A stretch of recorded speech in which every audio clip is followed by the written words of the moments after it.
Room number 13. Adel was a simple employee looking for a place to stay after being transferred to work in a distant city. After long hours of searching, he found a small, dilapidated hotel on the outskirts of the city. The hotel looked old, and the walls bore the marks of time, but he had no other choice. Upon entering the hotel, the old hotel owner greeted him with strange looks and said in a low voice, "You can stay, but don't enter room number 13. Adel smiled mockingly, thinking that the old man was trying to scare him to add a mysterious touch to the hotel, but he asked defiantly, "Why?" The old man replied, "It's not safe. Some never came out. Never from it." Despite the warning, Adel got the key to his room on the second floor. On his way up, he passed room number 13 and found its door tightly closed. There was something strange about that room.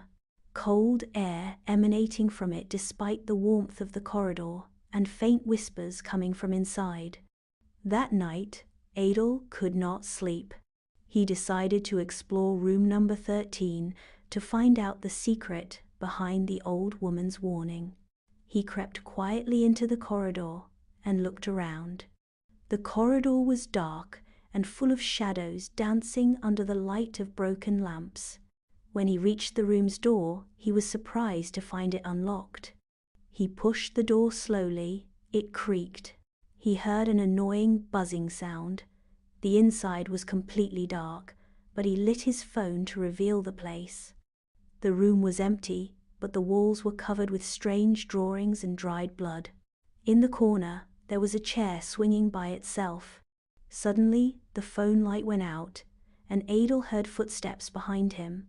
He turned quickly, but he saw no one. The door began to close slowly, as if an invisible hand was pushing it. Adel rushed to get out, but he felt something grabbing his foot.